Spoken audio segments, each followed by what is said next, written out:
today and hope the information we have to share is helpful. Next slide, please. Naomi, before you jump in, did we remember to start recording? Oh, thank you for that reminder. I did now. Yes, it is being recorded because it's my only options are pause. So yes, it's recording. Thank you. And for those who are new to this, we record because there are some people who like to go back through the recording to capture some information they would like to review, or if they have, were not able to attend today's session. And we will post those on our LCAP workshops folder on the RCOE website. All right, so since we last met on Friday the 31st, a few things have happened. CDE put out some resources and offered some learning opportunities during the last week. We won't be able to go through every single one today, but if you click on those links, those are all hot and you can gather information you might want for each of those items there. And for a few things, we'll cover them in subsequent slides later on in the presentation. So at this time, I will hand the speaking over to our colleague Jeff Vaca from our Governmental Relations Division. All right, thank you, Naomi, and good afternoon, everyone. I'm sure that we all anticipated that we would be spending the better part of a Friday afternoon during the dog days of August in a training on a document that we didn't even know was going to exist a little more than a month ago. But here we are. So my section today really has two goals. One is to provide everyone with a narrative context for how we got to where we stand today. We think that will be helpful in understanding the requirements of the Learning Continuity Plan. And then the second goal is really to make a connection between the Continuity Plan and some of the funding that's provided in this year's Budget Act, and why that connection really highlights the need for collaboration between your ed services and your fiscal services teams. So I always like to start with a little bit of levity. And how would we describe 2020?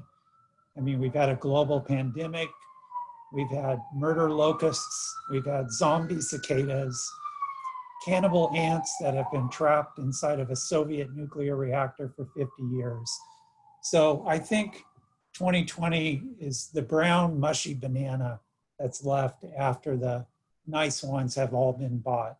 So think of this afternoon as being our effort to help you take that brown mushy banana and turn it into banana bread.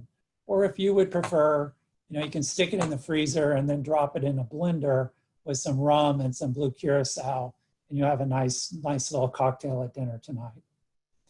So the next slide, those that know me know that I rarely pass up an opportunity to make a pop culture reference during a presentation. So there was just something about this song and the lyrics to this song by Talking Heads.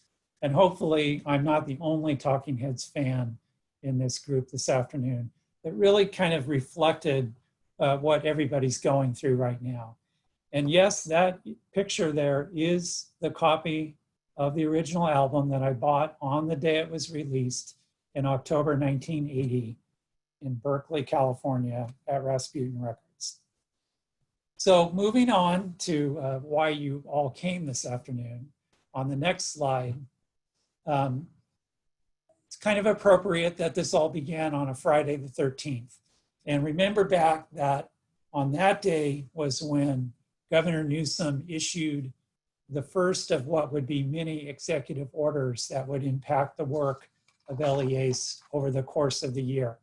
So this was the order that ensured that schools would continue to be funded, ensured that employees would continue to be paid, and included language, but not with a lot of accountability, about continuing to deliver high quality educational opportunities through either distance learning or independent study.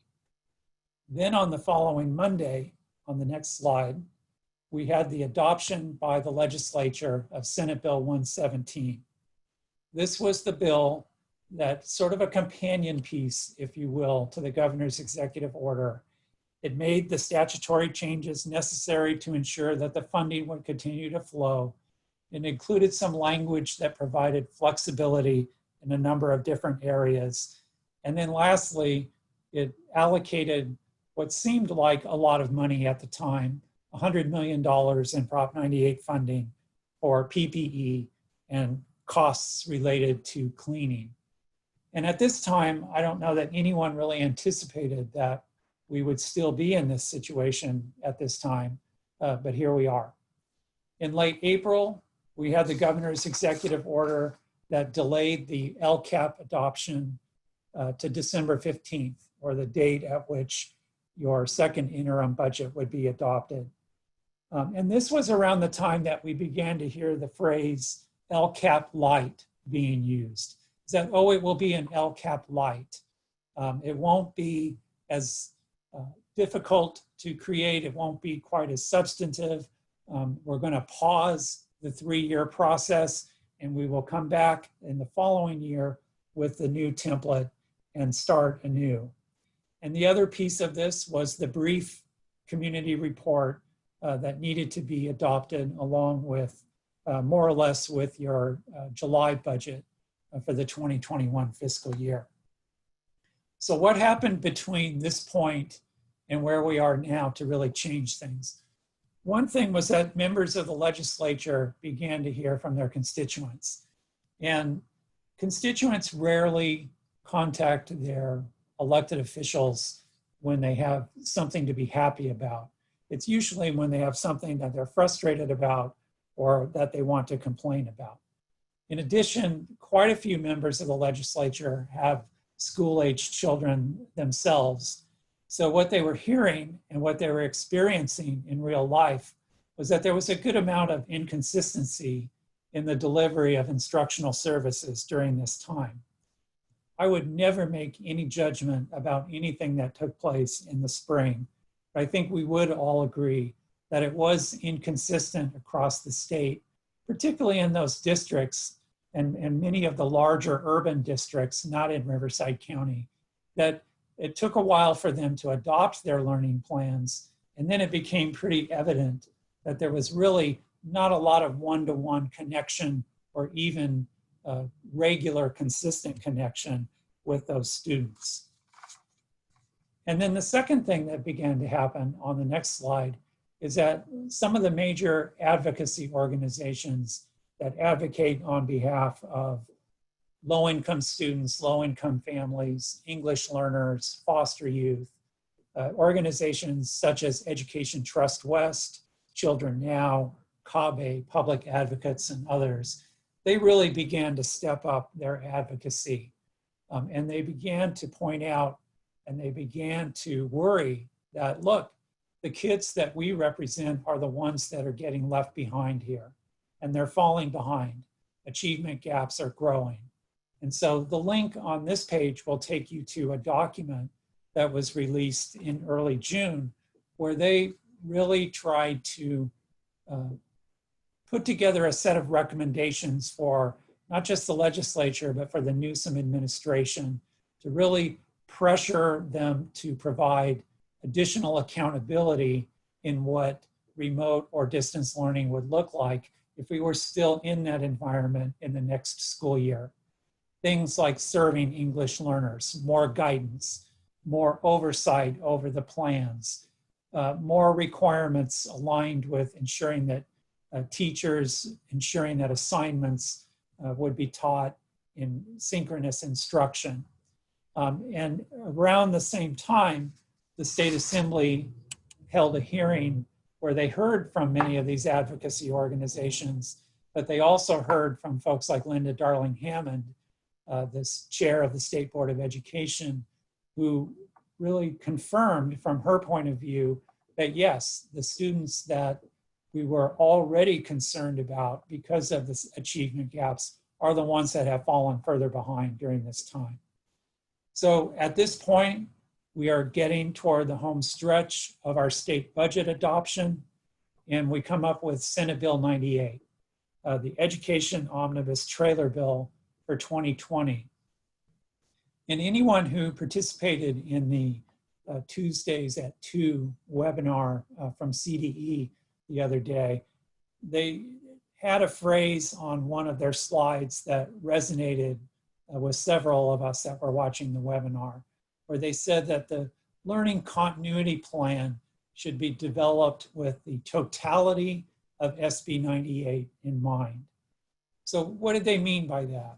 So on the next slide with what exactly does the totality of SB 98 mean? This is a bill that's 243 pages long.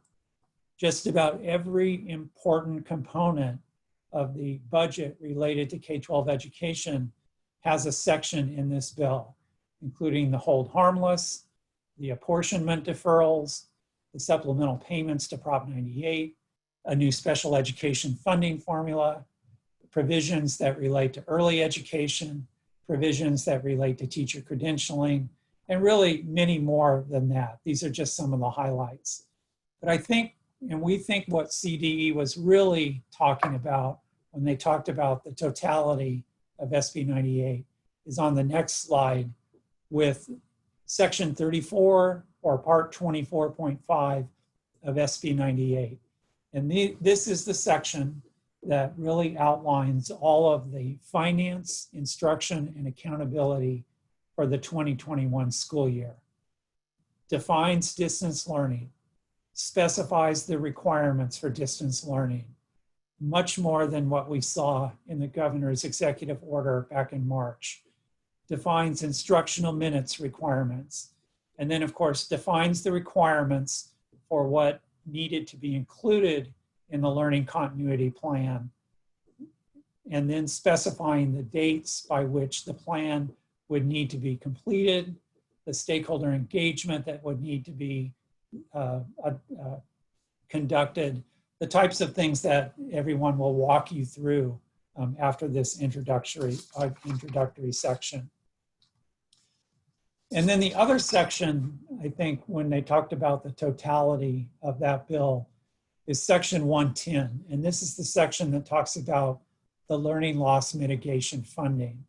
And this is where the bill, and this was the result of quite a bit of negotiation between the administration, the legislature, and stakeholders, a little over $5.5 billion to mitigate learning loss resulting from the school closures. And so you have really 3 buckets of money that are comprised of different sources and that are allocated in different ways. So you've got funding that's allocated based on the number of students with exceptional needs. You've got funding allocated based on each LEA's supplemental and concentration grant funding. And you've got funding that's based on each LEA's total LCFF entitlement. So every LEA is getting something, which is not what the original proposal was. The original proposal from Governor Newsom was that only districts that receive a concentration grant funding that are above that 55% threshold would have received the funding to mitigate learning loss. And then the sources of these funds, Coronavirus Relief Fund, GEAR funding, the Governor's Emergency Education Relief Fund, both of which were part of the CARES Act, and then some state general fund. And then on this slide, you really see the authorized uses of these funds. And I'm not going to read the whole thing, obviously, but just to pull out some key phrases: addressing learning loss, accelerating progress to close learning gaps, increasing the amount of instructional time, providing additional academic services, additional assessments, professional development opportunities, and mental health supports. And then others that are outlined within those 4 subsections. So as all of us on this team have been meeting with the various work-alike groups in the county, I think we all began to realize that it would be really important as chief business officials and fiscal teams are brainstorming about these dollars because they do carry with them very tight timelines, that they really needed to be consulting with their colleagues in educational services and vice versa to ensure that the thinking in your districts is aligned and that the urgency with which to plan for these funds is a part of your thinking. And I think the last thing that I want to share, again, this was from the CDE webinar the other day, since I just mentioned timelines. I know everybody is concerned about the September 30th adoption deadline for this learning continuity plan. And I think any reasonable person would agree that that's a lot to do in a very short amount of time.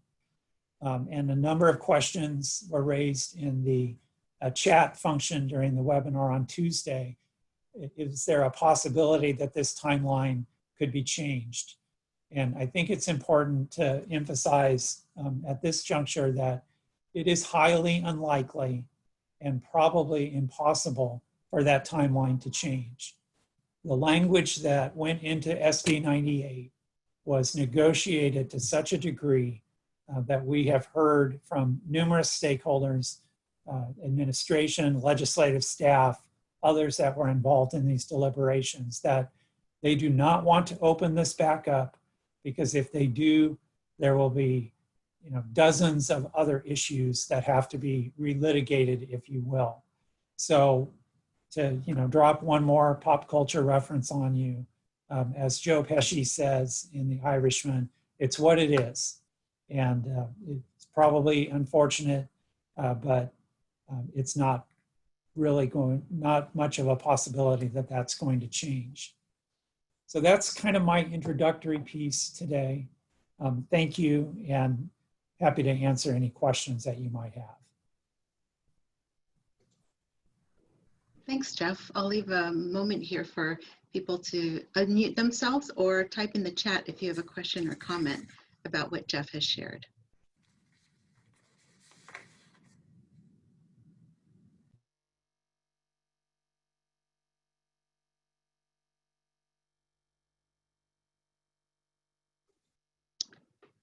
Okay, hearing none and seeing no comments in the chat, we'll go ahead and move forward. As you think of any, please feel free to add them to the chat as we move along. So now we're going to go over the template and instructions that were shared this past Tuesday. The template was released after close of business on Friday the 31st. And so most of us got to see it Monday and then Tuesday if you were at the webinar. So I'm going to ask Brian to go to the next slide and just click on the link for template, and we'll scroll through just so you can see it in its entirety without any content populating the prompts. It's about 6 pages long, I think. And so we'll click on that link, Brian, if you don't mind, at the top of the screen and scroll through the template just so you can see. A couple of changes were made. You can see general information. The first draft had 2 prompts there, and now there's just the one. But we lost the slide deck.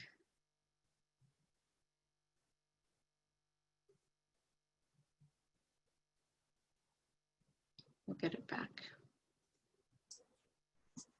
There we go. Thanks, Brian.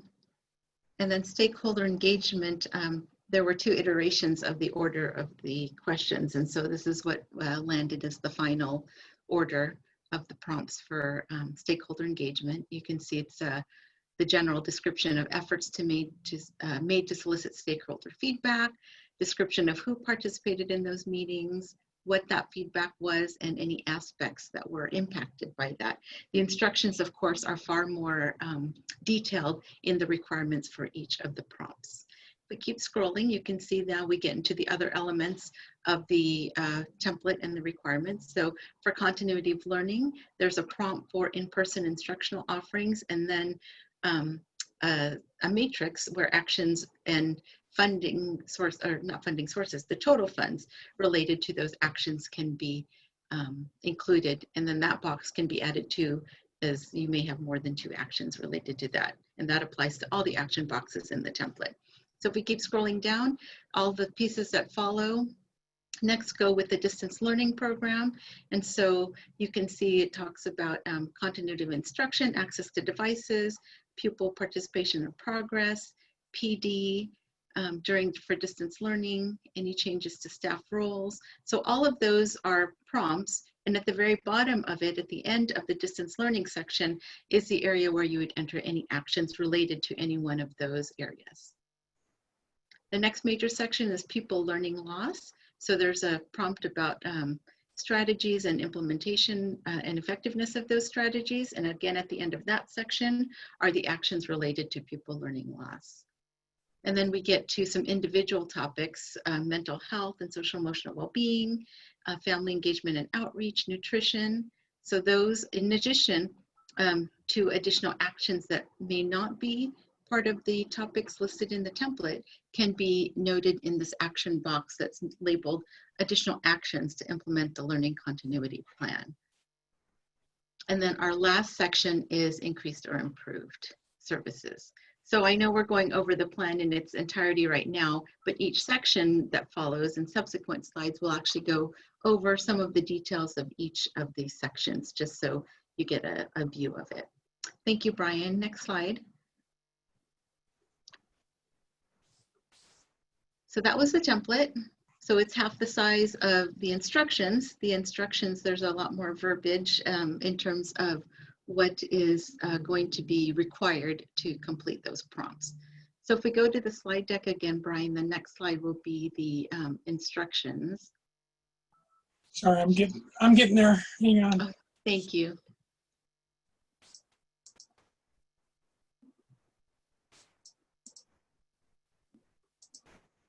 Let me just share the whole window. That might make it easier. And the instructions are about 12 pages long. And so just like with the LCAP 3-year plan, the instructions include certain components, and we'll go over that once Brian gets on the slide.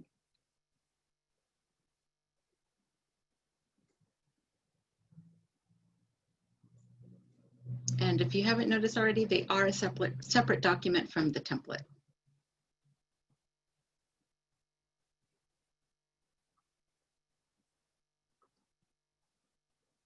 There we go. So that's what the instructions look like. So we'll scroll through those a little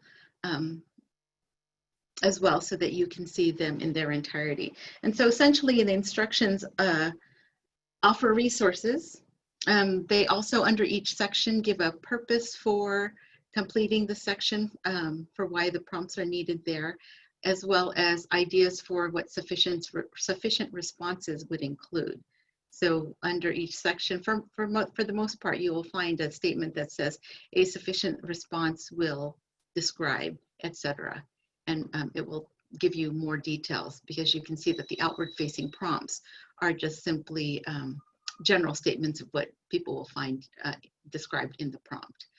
So I already talked about they've got purpose, instructions. So you can see under stakeholder engagement, there's that section for purpose.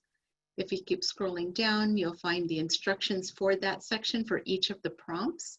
So the prompts are outlined in green, and the instructions that follow are just black and white. So it goes like that for every single section of the components of the template, along with resources. So the link is there for you to review, and we'll go on to the next slide. Thank you, Brian. So these next 2 slides, I lifted text from the instructions. We won't read them verbatim, but just to underscore certain understanding and concept of the instructions themselves. So if you click to the next slide, Brian, it will give you essentially one of the first sentences in the instructions. So it's giving you the intention of the learning continuity plan. So it's intended to balance the needs of all stakeholders while streamlining meaningful stakeholder engagement and condensing several pre-existing plans, as Jeff referred to earlier. Next slide, please. This is actually the last sentence of the introductory paragraph of the instructions. And I call it out because I thought it was an important statement of the intention to memorialize the planning process that's already underway.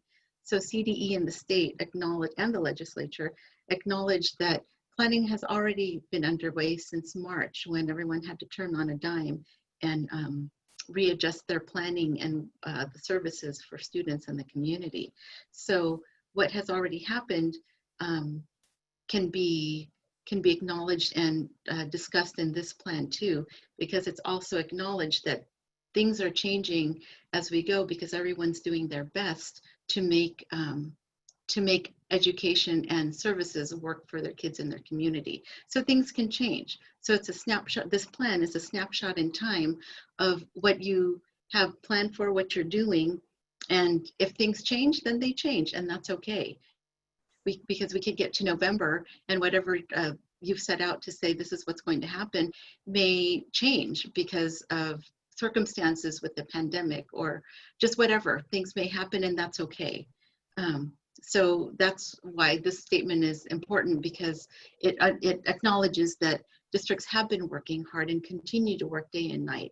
I know superintendents and cabinet members who aren't sleeping or eating because they're doing all they can to make sure this new school year goes right for what they need for their students and staff.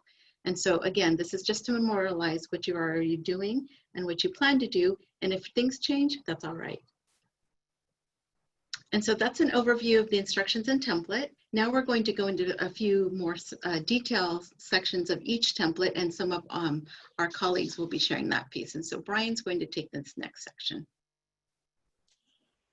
Well, good afternoon, everyone. And I want to start by with something that I know that we all talked about last school year when we were providing trainings on the actual LCAP template that we thought we would all be using this year. And that is, keep in mind, the prompt in the actual plan template is really for the reader to try and understand what is written. The instructions are for the writers. They're for those of you that will be writing and developing this plan. So the caution is, if you only follow what's in the prompt in the template, you might be missing some key details that are required on each prompt. So make sure you are referring to the actual instructions as you're completing this plan. So as I go through the first couple of sections, on the screen, what you will see is typically side by side, or in this case, top and bottom, what's in the plan instructions and what's in the actual template. And I'm going to emphasize some key words that I think is important as you're writing this plan. So the first general information section, it is asking for a brief description of the impact that had on your LEA and your community. Hopefully that sounds kind of familiar to you, because that is very similar to what you were asked to write about in the operations written report that you all took to your board in June. So, so you might consider that as a starting point. And that is you've put some thought into this already. You've already communicated some information. So it's not required that you start 100% from scratch when you write this plan. Certainly you've done other work, and so please refer to that, and it might give you a little starting point in this general information section. The one that I know that a lot of people are concerned about is the stakeholder input, the stakeholder engagement section. And that is just because in a distance environment, it can be kind of challenging to get this going. But again, what I would start with is you don't need to start this from scratch. You've been engaging your stakeholders over the past several months since this really kind of started in March. So you probably already have a lot of stakeholder engagement already under your belt that can inform this plan. I don't think it's necessarily a good idea to go back to everything you did around your LCAP that you're not doing anymore, because that's a completely different environment and plan than what you're contemplating now with distance learning. So But every LEA out there you've probably surveyed your parents on school reopening. You have engaged your bargaining groups, and you've probably even developed, at this point, you maybe already have finalized MOUs with your bargaining groups. You've certainly had meetings and talked with your principals. The one that, and I see a question in the chat about student input. Yes, it does say student input, but maybe you've done that already with a survey or something out to your high school students. So again, you are required, and this language I think is exactly the same as the regular LCAP. Consult with parents, pupils, teachers, principals, administrators, other school personnel, and local bargaining units. So again, you've probably already engaged a lot with those folks over the last several months. The one thing that is called out for in this plan is, and the word, it says shall include efforts. So the word shall is pretty clear that you need to do this. Reach pupils, families, educators, other stakeholders who do not have internet access or speak languages other than English. So again, think through how you're communicating to all of your stakeholders throughout your LEA. The one thing I will note on the languages other than English, it was announced at the webinar the other day that CDE is working with CABE to provide translations for this document. So look for those to be posted soon. It'll be translated into several languages, and that will give you a head start of having a translated document. Your final document, of course, you will need to work with your local team to translate what you actually write for your response, but at least the document itself will be translated. Note that there are specific requirements that you must present this plan to your parent advisory committee, including the English Learner Parent Advisory Committee, if you're required to have one. So make sure you're doing that. That's again, the same language that exists for LCAP. You also need to remember that the district or county office of education superintendent must respond in writing to comments received from those two committees. If you are a charter school, it is not required that you have to respond in writing. Of course, I think our best practice would be that you still would do so, but that's not a requirement in the law. The other reminder is you must have 2 meetings for adoption. Again, same as the regular LCAP. So you must have a public hearing. I believe there's a 72-hour posting requirement for a public hearing. And then on a separate meeting day, you must have the adoption of the document. So I know that that causes a lot of concern for a lot of folks, especially if maybe you only have 1 meeting scheduled in August and maybe 1 meeting scheduled in September, how you meet that requirement. So I will point out that nowhere in the legislation does it say these have to be regularly scheduled meetings. So it would certainly be okay and allowable for your district to schedule a special meeting for 1 or both of those required meetings.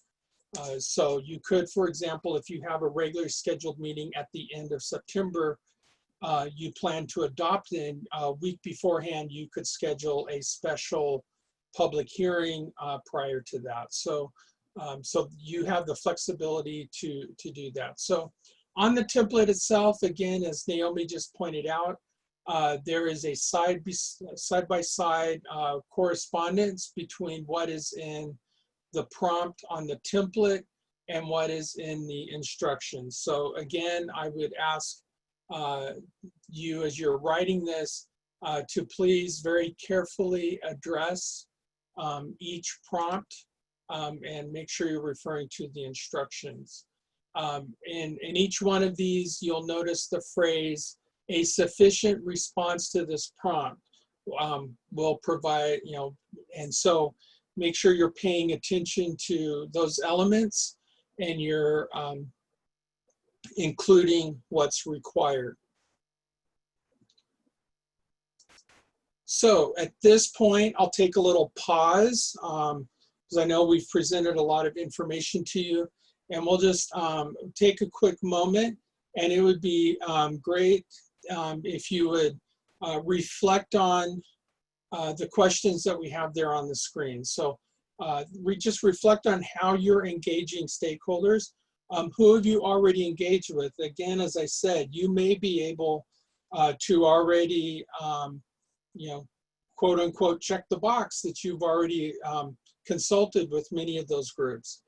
But importantly, how are you ensuring equity of voice and engagement efforts? So how are you reaching out to your different parent groups, your different communities, and doing that? So I'll pause talking. Please go ahead and post in the chat if you have questions, or you want to make a comment, or if you want to unmute yourself. So I'll just pause for a moment.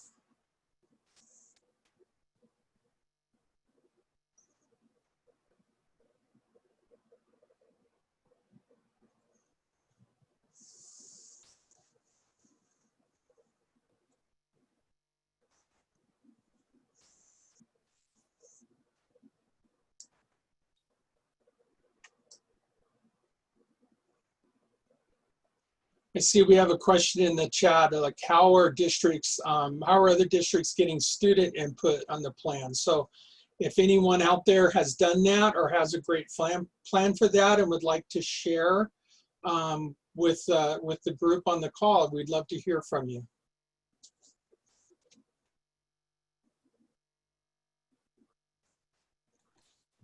This is Claire calling. I'm from JCS Pine Hills, and we actually have a group. JCS Inc. is 6 schools. So our plan is we're going to do 6 different Zoom meetings late in the day, like 4:30 to 6 o'clock-ish, for about an hour each for all of our parents in the next 2 weeks to kind of give their input. And then we're going to have a separate meeting for parents of students with special needs.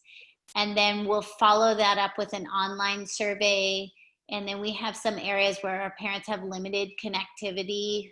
So we'll also have a paper-based survey that we'll hand out to parents who are going to be coming in to collect resource materials and Chromebooks and such. So that's our plan. Thank you for sharing, Claire. Does anyone else like to share real briefly, and then we'll move on to the next section? I think somebody asked a question about, for you, Claire, are you going to present your plan at the Zoom meetings? I think what we will have is a rough, very rough draft, but also just wanting to gather more feedback from our parents.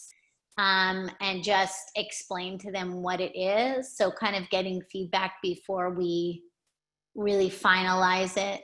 So parents and staff and students are welcome too.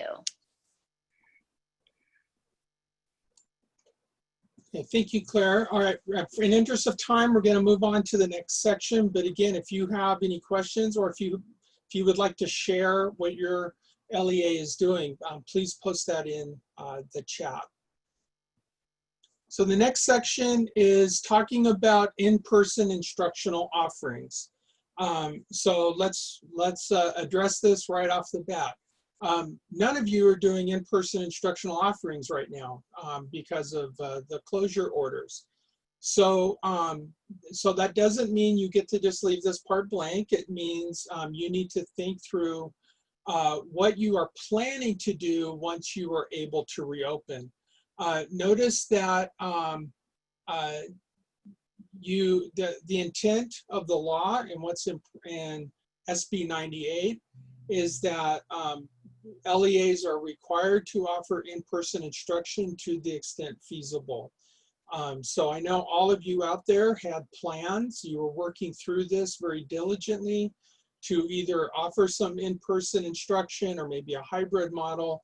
Of course, then the later health closure a few Fridays ago stopped that, but you all have developed plans to some extent. So kind of what's right out of the instructions there is, given the uncertainty of the impact of the COVID-19 pandemic, in-person instruction may not be immediately allowable under state and local health orders. However, LEAs must be prepared to offer in-person instruction when possible. A sufficient response will address the actions that the LEA will take when health and safety allows the return to in-person instruction. So again, the idea is, what will you do when you can do it? So again, out of the instructions, the one thing I would call out for everyone, there is this line in the instructions. It says, you need to identify students who have experienced significant learning loss due to school closures in 1920. LEAs should consider and solidify a systematic cycle of assessments, including initial screenings, formative and summative assessments. So again, thinking through how you're going to assess learning loss and progress monitor, I think, is a key thing. That paragraph continues on. LEAs may use this data to develop an instructional schedule model to address student needs with the focus on implementation of intervention strategies. So again, thinking through what you do for the results of those assessments. There's a couple of other sections in the plan where you're going to address that pretty explicitly, but I kind of wanted to set the stage. And yes, that paragraph I just read is right out of the instructions. There's a bullet point in the instructions okay, so again, there's kind of a one-to-one correspondence between the instructions and then what's in the prompt. So again, that's kind of a good example, once again, of not just relying on the template prompt, but really referring to the instructions to make sure you're getting all the detail of what you need to include. Finally, on this page, there are the actions box. So as Naomi shared before, in the blank template, there's a couple of lines. You certainly can add as many lines as you need to. So, so this box ties to this specific section. So, so you should list any actions that are specifically tied to in-person instruction. That can include really anything related to providing in-person instruction. So for example, if you have additional cleaning protocols and you've had to hire new staff maybe, or additional training, or buy materials, that would all be fair game to include in this section.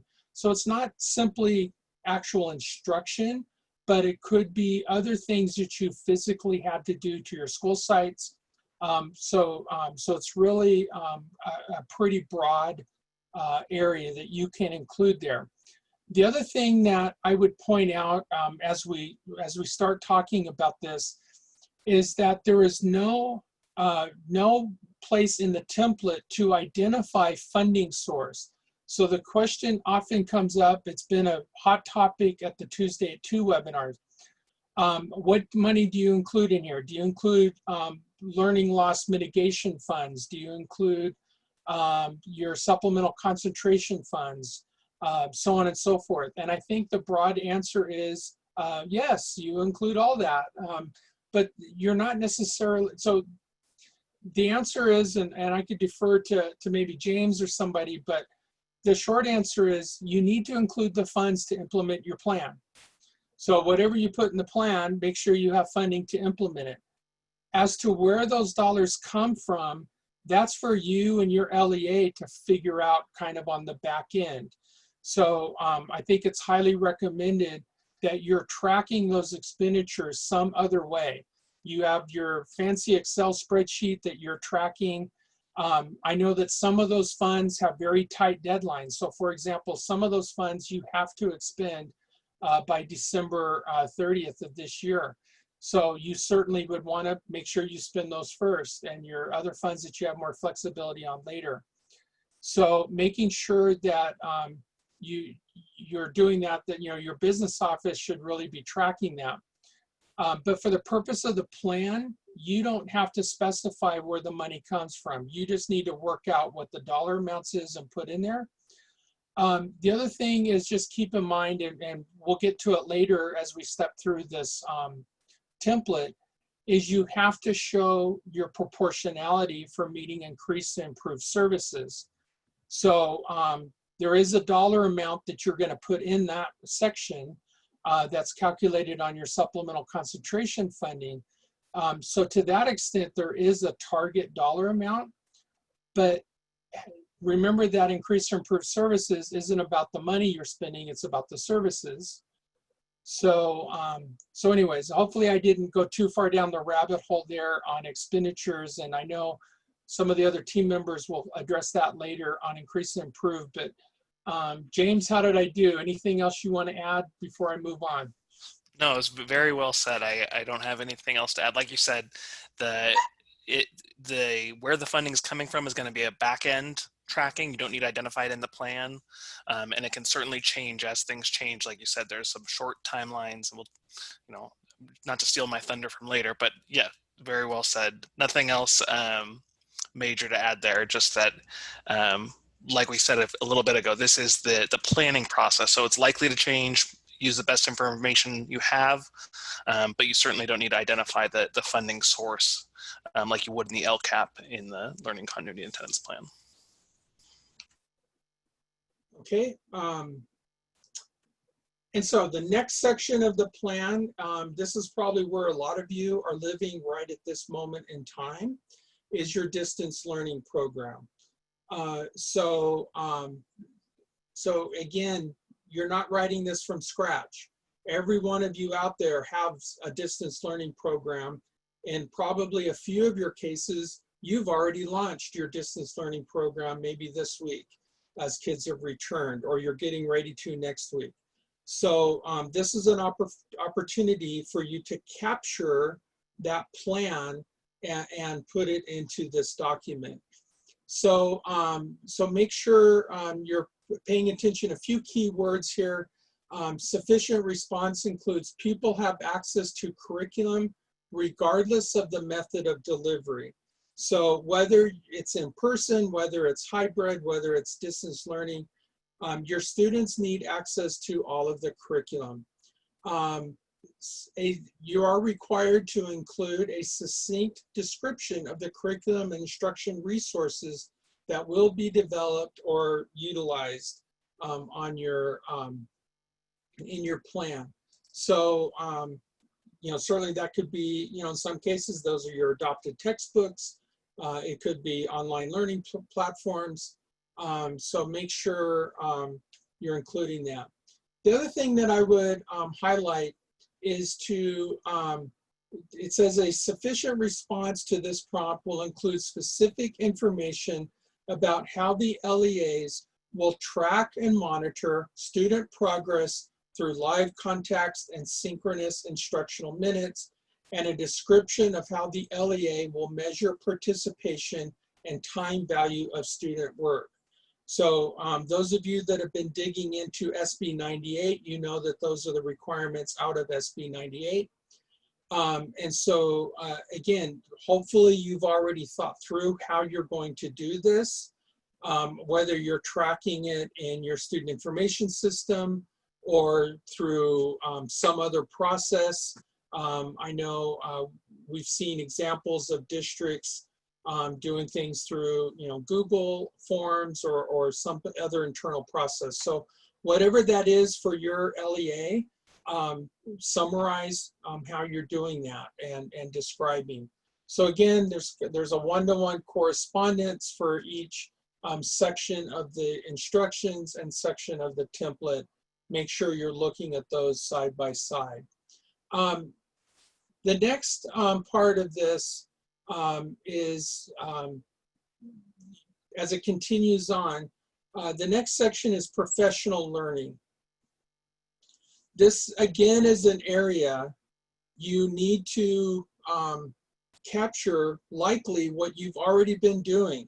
You've been providing professional learning around distance learning probably since the day schools closed back in March. So, so it's certainly fair game to capture what you have, you've already provided your teachers, what you're planning to provide. I know that many districts, you know, my wife is a teacher and she went back to work yesterday and today for professional learning around distance learning. So every district out there is doing something. Just make sure you're capturing what you do. So then next section, staff roles, is what has changed in terms of staffing and their roles. So we know that not everyone is working the same way as possible as they could before. So make sure that you're capturing those changes. The best source for this section, I would think, would be your bargaining unit MOUs that everyone out there has been doing. So capture how it's affected both your classified staff and your certificated staff. You could probably pull some key ideas out of your MOUs. And then finally, this last section, I think you is probably the biggest area of concern in terms of advocacy groups out there. And it's addressing all of the different pupils with unique needs. This includes your English learners, your special education students. One thing that's interesting when considering your special education students, it's the full continuum of placements. So in a distance learning environment, how are you providing services to, say, your severe SDC students or your medically fragile students? So again, think through that. There was a whole webinar, the Tuesday at 2 that didn't happen on Tuesday. It happened yesterday on Thursday. Had a whole webinar on really around a lot on this prompt. So please refer to that. And then again, actions, kind of the same thing I would say before. I want to move on in interest of time because I think I'm almost out of my time.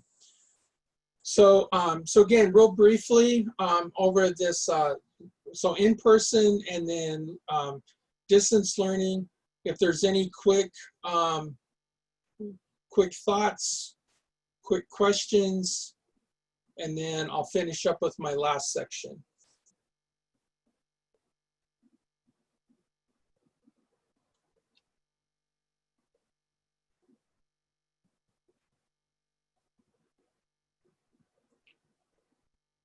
I'm not hearing or seeing anyone jump up. So I'm gonna, in interest of time, I'm gonna keep moving on and do really my last slide here. As my team knows, I have a tendency to go over my time. So here we are. So the last section I will talk about talks about pupil learning loss. As you heard Jeff talk about in our introduction today, this was a huge concern of the legislature. Certainly lots of advocacy groups out there thinking about learning loss. So, so one thing I will point out to you from the first prompt, it says a description, a sufficient response to this prompt will describe how, with what tools, and at what frequency within any instructional delivery model will the LEA assess pupils to measure learning loss.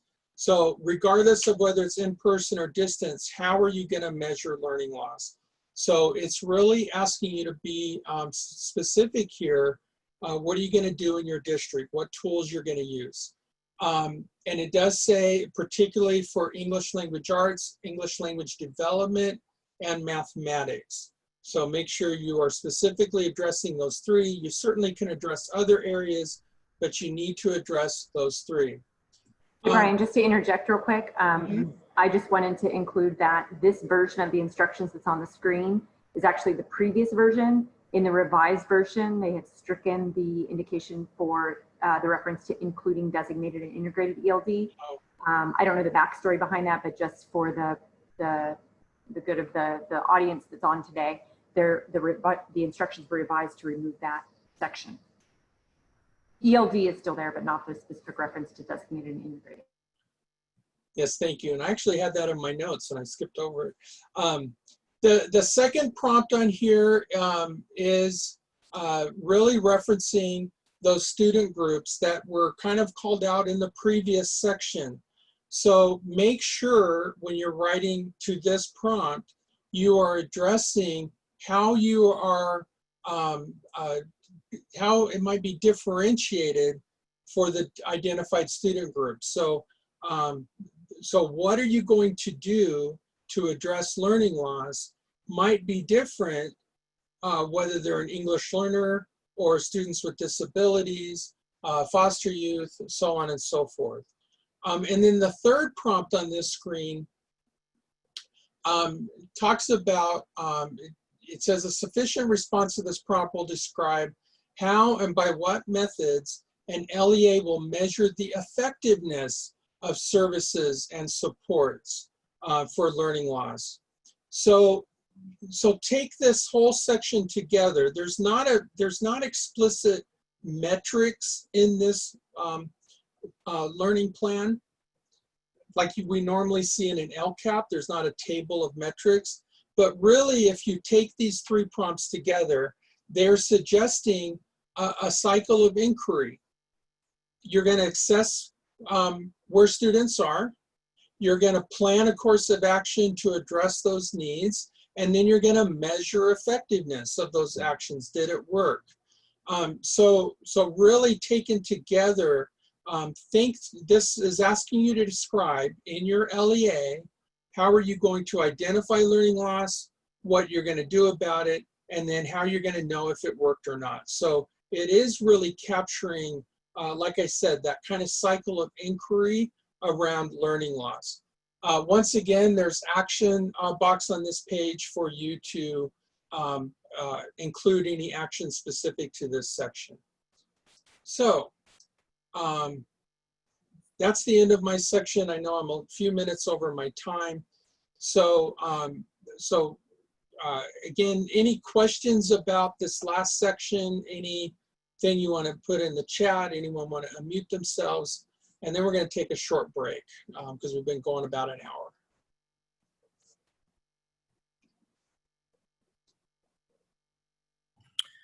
Brian, Go ahead, Garrett. for the funds, oh, never mind. That was the wrong section. Sorry.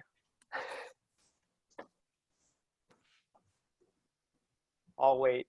Okay, no problem. So, so again, in interest of time, we're going to go ahead and we'll go ahead and take a scheduled break. And during the break, first off, please make sure you take a quick stretch and everything. So we've been going about an hour. But again, feel free to post any questions on the chat, and we will be sure to either address them if we can, or take them under advisement and get an answer back to you. So, so I'll go ahead and start the timer. Do we still have time to take our full 5 minutes, or do we want to cut this a little shorter? We can take the 5 minutes. Okay. Thank you.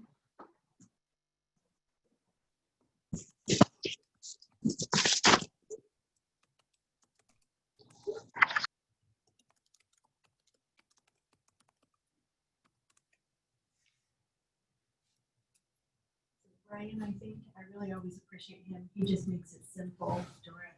Yesterday was CDE. It was so big and huge, and you know. Yeah, it's really. You're coming across.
All right, everybody, welcome back from break. We'll go ahead and jump back into the presentation, and Alicia's going to go over the next section of the template. All right, guys, welcome back. My section is actually really short, so I'll make up for a little bit of time here. But I start out with the section on mental health and social emotional well-being. So in the instructions, it's pretty clear that when you're speaking to this section, you do need to include your supports that you have for staff as well as for students. You need to speak to your professional development you've provided for staff, and then resources that you're providing for staff and students on trauma and other impacts of COVID-19. So that pretty much sums up that part pretty easy. So go ahead, Brian, next section. I don't know if we want to take time to chat on that or not. Just some things to think about. I think we can wait till after your section. I think you still have Okay. two more. Yeah. Yeah, it's just a few more slides. So the next section that I wanted to talk about is the pupil and family engagement and outreach. This one has a little bit more to it. You have to have a outreach set up, a tiered re-engagement strategy for your students who are absent. So students who aren't showing up online, who aren't turning in work, what are the things that you're gonna do, the motions that you're gonna go through? And I'm sure you started to establish this at the end of last year. How are you gonna track those guys? And then what are you gonna do to get them back on?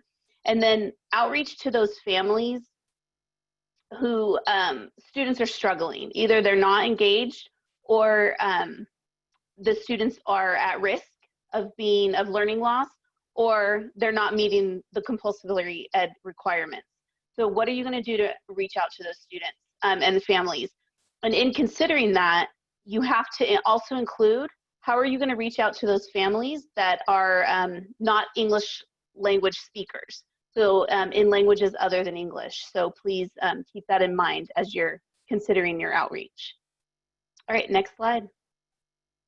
And then the last slide that I want to share super quickly is school nutrition. I'm pretty sure everybody is set up for this, especially distance, but you also have to include your in-person. So when you do go back to classroom instruction, when we're back in the school, how are you going to safely distribute meals to students at that time? So you have to include that in your description of your nutrition. So any questions on those three, the outreach, mental health, and school nutrition, let us know.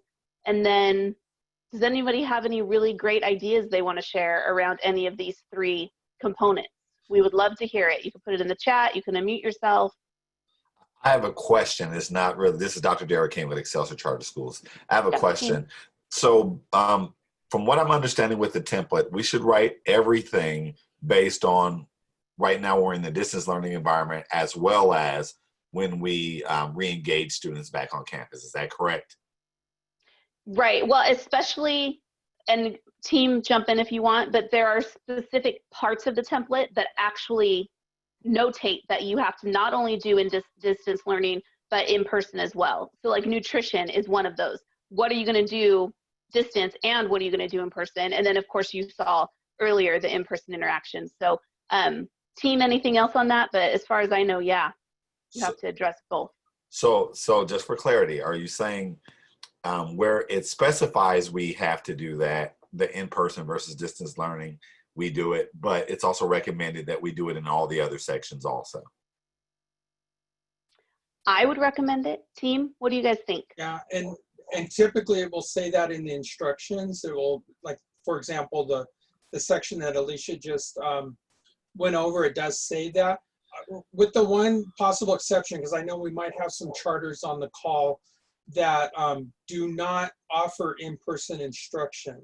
So non-classroom based, right? Non-classroom based. So if your charter is such that you never offer in-person instruction, you're always offering like an independent study or distance learning, then just state that. Don't leave it blank. Don't write NA, but just state for the reader, you know, our charter school does not offer that service. So That would be the only exception, is for any charters out there that may not offer in-person instruction. And then the last thing I would say for that is remember your audience.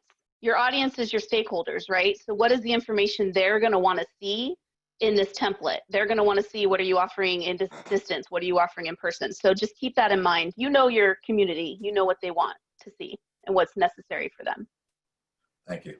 No problem. Thanks, Dr. King. Anything else? All right. I think it's on to Dr. Bazanos. Thank you, Alicia. And my section's pretty quick too. You'll notice towards the end of the template, after all the sections that Alicia just described, there's a section for additional actions to implement this plan.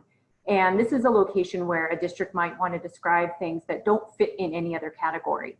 Or perhaps you have specific actions related to mental health, pupil engagement and outreach, school nutrition, and there aren't specific action tables for those subheadings within the plan. So this is the location where you can report all of those actions. And the reason why this is included is not only because, you know, it allows you to tell a more complete story, it allows you to go beyond what the subheadings of the plan are. So as we know, this plan is aligned to Senate Bill 98, and there are very specific requirements that districts are going to report in this plan. However, we know that's not all you're doing. There are additional things that you may want to communicate regarding your services for students that might not be reflected in those subheadings. So this section basically is the catch-all that allows you to describe those additional actions. So in the template portion, the left column where it says section, you can reference a section of the plan. So for example, if it's an action related to mental health or well-being, you can indicate that that's where this action aligns. But if it doesn't align to any of those subheadings, you may just put NA. It doesn't align to another section of the plan, but there is an action that you wanted to include. So that's just an additional section that, again, grants the writer some flexibility in describing what it is that you're doing to serve students that may go beyond what is required as part of this plan. It also connects to the next portion, which is the increased or improved services section. So this is very similar in components to what we would see in an LCAP, because there are requirements in an LCAP that districts report on an annual basis. So we have to report the percentage to increase or improve services. So that's the first section. You can click Brian for the highlight there. And then the other box is your increased apportionment based on the enrollment of your unduplicated pupils. So again, very similar to what we would see in an LCAP. And then James, do you want to add anything about support for districts in this section? Yeah, sure. So because LCFF is flat funded this year, what we can do, flat funded for lack of a better term, no COLA, we can give you guys last year's numbers, which should be similar. The one caveat to that is if you have a significant change in your unduplicated pupil count percentage, it would alter that red box on the screen, and which could drive a change in your supplemental concentration. So even though LCFF is flat funded for the year, you could have a small increase or decrease depending on the change in your UPP that's projected. So we can provide you last year, but then we would recommend you run it through your fiscal team and make sure it matches up with their thinking on the UPP and the supplemental concentration from their LCFF calculator. Oh, we're gonna have to go back. Fast forward it all the way to the end.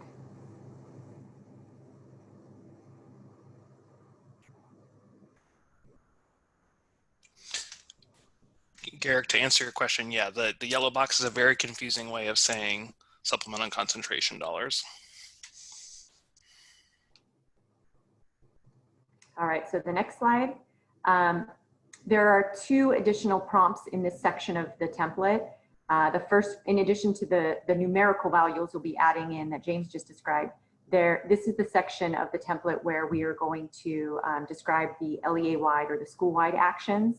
And this is consistent with what we would see in an LCAP as well. So in the instructions, what you'll notice is that some of the descriptions about being principally directed and effective, these come from the new version of the LCAP template. These are a little bit more detailed than they were in our prior versions of the LCAP template. So in order to describe how it's principally directed and effective, the LEA would explain how they considered the needs. Oh, back one, Brian. The needs, conditions, or circumstances of the unduplicated pupils, and you'll notice it now says as a result of COVID-19. So again, thinking about the current context, how are we considering needs, conditions, and circumstances of unduplicated pupils?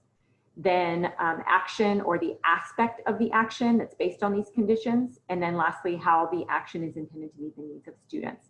So again, thinking about principally directed and effective, very similar language to our LCAP, but now we're also reflecting on the additional impact of COVID-19 and how we might be increasing, improving services for unduplicated pupils. So that's the second box on this part of the template. And then the last box on this part of the template is the description of how services for foster youth, ELs, and low-income students are being increased or improved by the percentage required. And again, very similar to the LCAP, if we are receiving increased funding as a result of our unduplicated pupil population, then how are we increasing and improving services by the percentage required? So we would, although this section of the template itself is only one page and 3 boxes or 4 boxes, it tends to get lengthy when we're describing the various ways that we are increasing and improving services for unduplicated pupils. So the next section, the next few slides are just various ways that we might demonstrate that we've met the increased and improved services requirement. So one of the ways is that we could include the details in the additional actions. So I just described that a few moments ago. There is that additional actions box. So you could add additional actions there and indicate that those are contributing to the increased and improved services requirement.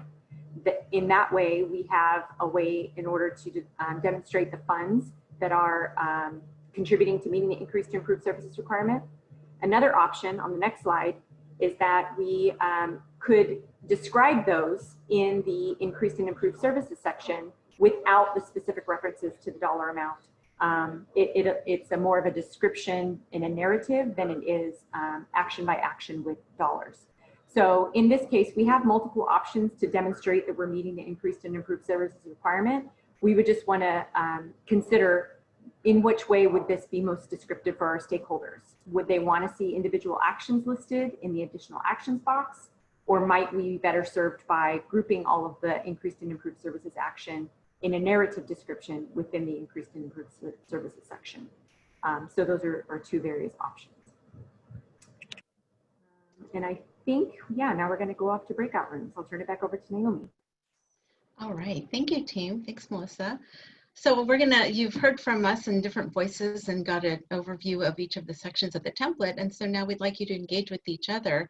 So I'm going to put you in breakout rooms and put those 3 questions in. I'll put them in the chat so that you have access to them once the slides go away when you're in breakout rooms. And so we'll give you about 10 minutes to chat with each other before we come back. All right, see you in just a little bit. All right, I believe we have most people back. Sorry for any technical difficulties. It was not Zoom, it was user error. That was my first try at breakout rooms, and I think I messed up and some of you got caught in a spatial vortex, as one of our colleagues put it. So there were 3 questions to discuss. For which template sections did you already have a general plan based on LEA efforts and stakeholder input? For which sections might you need additional support? And share any ideas for resources you have for any particular template section. I saw that some people were typing into the slides, so thank you for those ideas. If anybody wants to volunteer to share discussion on any of those questions or topics that were discussed in your breakout room, please go ahead and unmute yourself or share in the chat. I'll give you some time for some think time.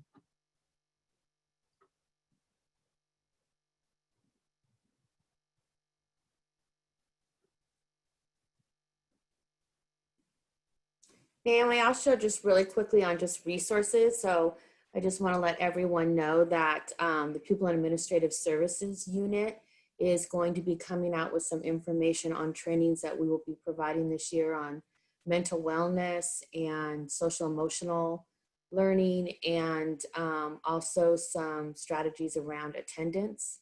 So be looking for that. Some of those trainings will be free. Others will have a dollar amount, but we're trying to get that information out by early next week to help those who are writing their plans.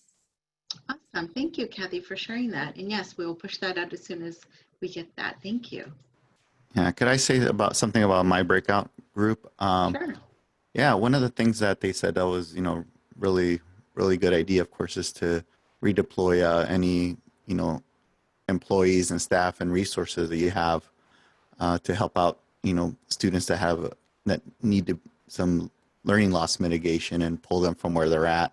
I mean, they're already on the payroll, might as well redeploy them to help the kids that need to be leveled up because of COVID. And then they can contribute those actions towards, increased or improved services. So that was pretty good. Thank you, Steve. And speaking of increased improved services, there are comments for Lindsay to finish what she was saying. So the timer must have cut you short. Yeah, I saw that little reminder and I just started talking anyway, that it was gonna end. So I got one group into the other really quick and came into a pretty heavy conversation about increased or improved services and really trying to grasp the concept of them within the learning plan, because we're all so used to that. That LCAP concept of this through line where our actions and services not only are in that main portion of the plan, but also in that increased or improved. So we were talking about the necessity to really have that, or the lack thereof, in this learning plan. But one of the things that I was saying, just to keep in the back of your head as you're creating your learning plan and really doing that increased or improved services section, is although we don't have that kind of concept of tying it to budget at this time, tying the learning plan to budget at this time, there is still that looming budget overview for parents due in December. And what we really don't know is, we know that it's gonna somehow represent the increased or improved services, but it used to tie us to that LCAP. And so you would see this correlation between your budget and your learning, or your LCAP, with the increased or improved services. Well, we know it's still out there. We don't really know what it's gonna look like. And so to really be cognizant of working with your fiscal services team on that increased or improved section, because there still is a document out there that's going to talk about it as well. So you really wanna make sure that at least in that section, when you're talking about the dollars and how you're investing them, that you know that that's gonna probably be somehow, unless they do away with the budget overview or completely change it, somehow represented in that budget overview in December. Thank you, Lindsay, and thank you for underscoring that importance of collaborating. And we're not sure what's going to happen with that. I've heard that there may be some language change, but as of now, the budget overview still is required for December. All right, and thank you, Lois, for sharing that their breakout room had some good ideas for student input, asking students about their social emotional needs. Okay, anybody else want to share?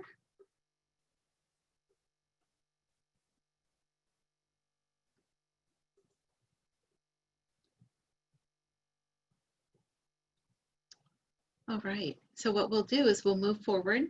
Something pops into your head you want to share, please share. So I'm going to hand the torch over to James and the fiscal team. Sure, and I'll just mention, as you already just heard, Lindsay is definitely the brains of the fiscal team here. So if she has anything to add, she's more than welcome to hop in as I go through this. So I was trying to keep with the theme with "This is not my beautiful house," and that's kind of really actually how I feel with the Learning Continuity Attendance Plan this year. We went from, at the beginning of this year, we were talking about an LCAP with these beautiful, huge expenditure tables, this really granular detail about LCAP and spending and increased or improved services. And like Lindsay was just saying, now there's not really going to be that detailed accounting in this Learning Continuity Attendance Plan. It's not intended to be an accounting document. So much like the LCAP was not a great accounting document in years past, there's not really a whole lot of financial detail at all in the Learning Continuity and Attendance Plan. So just keep that in mind as you're going through it, that you're not going to have, you might have a situation where the total of all your actions that are increasing or improving services for students, the unduplicated pupil students, might not add up to the supplemental and concentration dollars in the increased improved section, because you might not have given the funding information for that. So if you don't go into granular detail and give out line by line actions, you may have an instance where you don't have an actual dollar amount to tie back to. And so just keep that in mind as you guys are putting it together and what makes the most sense in your LEA.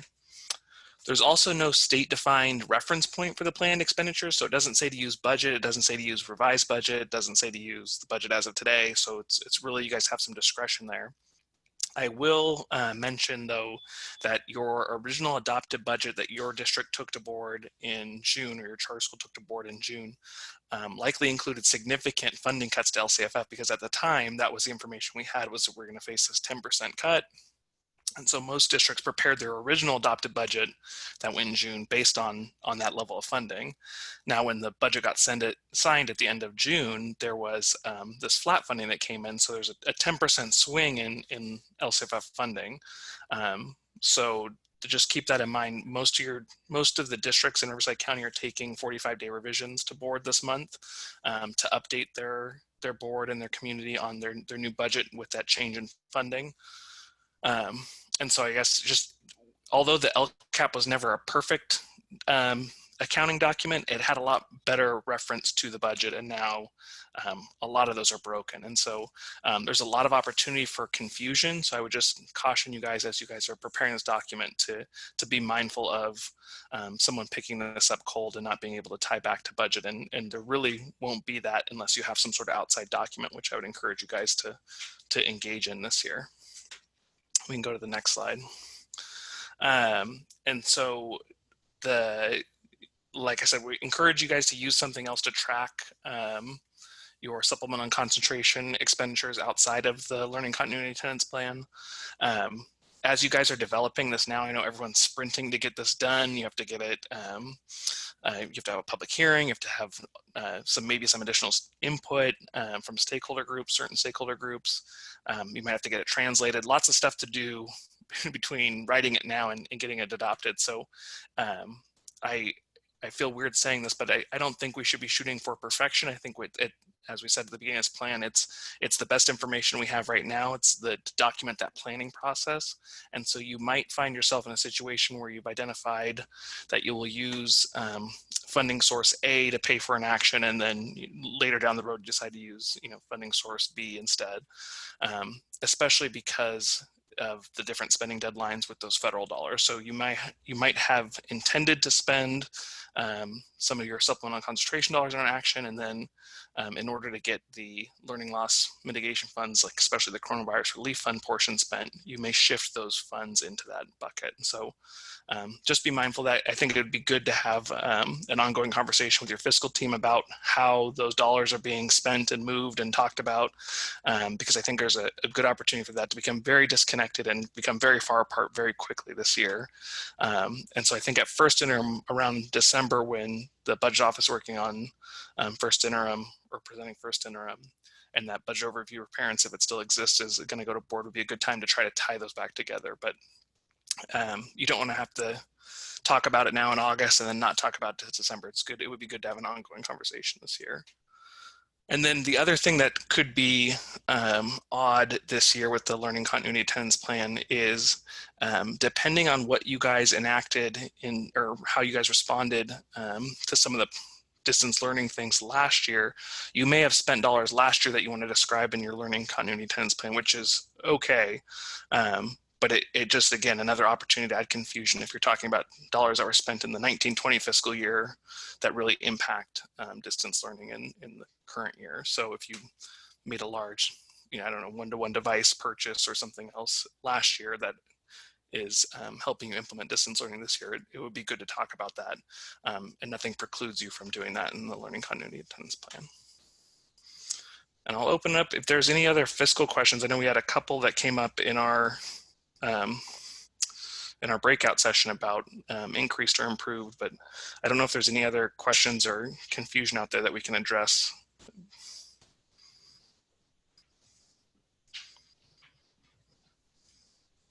Okay.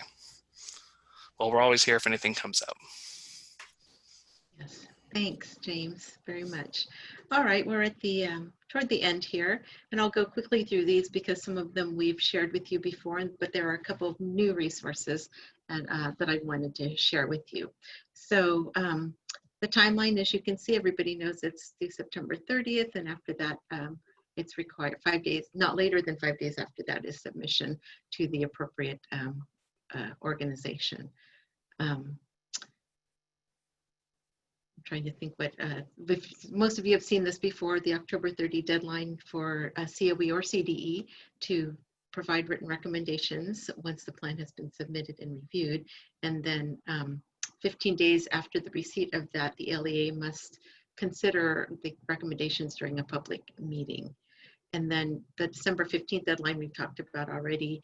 Just as a reminder, that's when the budget overview for parents is due to be submitted along with the first interim report. And then these are in the resources folder. So the one with the blue column on the left is a sample suggested process timeline. So activities that would need to be completed that are suggested on a monthly basis. And then the other one with the red arrow is a timeline that shows the due dates for the accountability plans that LEAs are required to do. So the learning continuity plan, your budget overview for parents, and then the start of the 3-year LCAP that we will start planning for come November of this year. The next set of resources, we have just posted those. So there is a learning continuity plan good practice guide. Those of you who are familiar with the good practice guide we offer for LCAP, this is taking the template and the instructions and just layering them so that each prompt has the details for what is required in that section. You're familiar with the FAQs that we have generated from the time we started holding office hours on this plan. Any new questions or responses have been added to that. And then we're offering the just a draft at this moment of the learning continuity plan checklist. So those of you who are familiar with it, when we do reads or previews of your pre-adopted plan, we use this checklist, which essentially goes through the criteria listed in the instructions. And all it is, as you know, we're not doing an official review this year of this plan. We don't do that until the LCAP. But this checklist is to help you see, okay, did I get all of the criteria that is needing to be addressed in each prompt? So the PDF of all of these is in the resource folder in the link at the bottom of the slide. Another resource we've shared before is this, it's from School Services of California. It's a COVID-19 resources for LEA summarized. So essentially a list of the different funding sources, the way they were allocated, and the appropriate expenses that LEAs can do with the funding. The next resource is the data assessment measurement considerations. So as was said before, this is a wonderful resource that documents all the different criteria or components of the bill, SB 98, that are required to be in the learning continuity plan, along with considerations and resource links for each of those particular sections. So it's quite a comprehensive document. The next slide, CDE offered some resources to consider during their 2 Tuesdays at 2. So the first 5 are from their 8-4 session. And then the last one where it says compilation for yesterday's session was sharing different resources to address the different components or elements that are required of the plan. So if you click on that link, you'll get to a document that has a list of even more resources that were shared.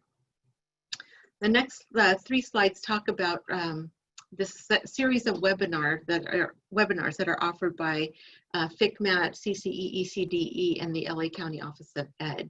And so you can click on those links to register. You can see that there are 4 modules. And on the next slide, these links take you to the modules, but also the live binders for the resources that pertain to each module. So the next slide is just an example of a module on attendance, participation, and engagement, and the resources aligned to that particular module. So if you have time, please register for those series and get access to those live binders. And now we're going to some upcoming training. So CDE has scheduled 2 more webinars. So next week, Tuesday and Thursday. Note that Tuesday's webinar is at 11 a.m. and the Thursday one is at 2 p.m. You can click on that link to go to their website, the Tuesday at 2, or click on those links directly to register for the Zoom sessions. And then our support continues. We will have another session, 2-hour session next Friday, where we'll go over some guidance. So we will have viewed those 2 CDE webinars. Any new information there we'll share with you. And then we'll have an office hour session on the 21st that is open to everybody as well. And then finally, we will do a virtual session on the 28th, so the last Friday in August, to go over a guided self-review of the template. So that would mean your template is complete. And as always, we offer the previews. You can sign up on that link below if you'd like. There is an option on the registration form for particular dates to submit your plan, but if you need to submit it sooner or later, or just need some customized support, we will be able to do that for you. So just let us know on the form. And that's what we have for you today. As always, thank you for taking the time to spend with us this Friday, on your Friday afternoon, to learn more about this plan and to hear from each of our colleagues at RCOE, from AACI Program and Data Team, as well as our District Fiscal Services and Governmental Relations team. So we think you all are superheroes for doing the work you do, and please let us know how we can support you in that work. I'll stay on for a few moments for chat or anyone who needs to unmute themselves for questions.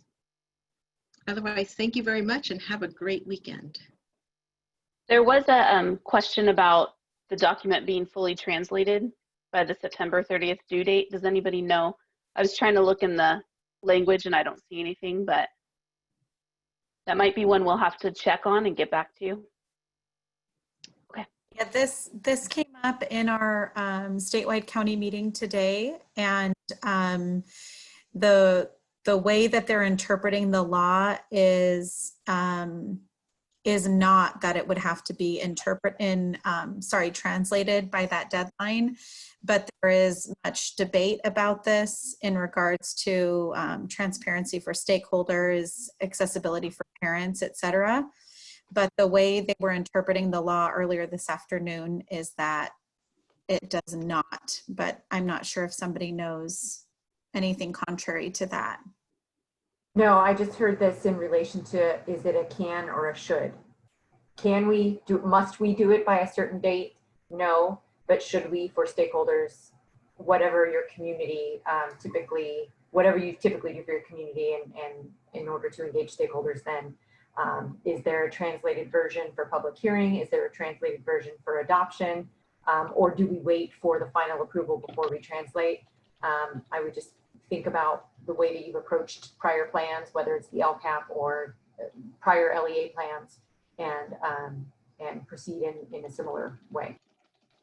And just to add on to that, Melissa, there was a comment made that many districts don't translate their entire LCAP. However, they do create a summary or a maybe like an infographic type of document that summarizes the high points of the LCAP, and that gets translated into the different languages represented in their district.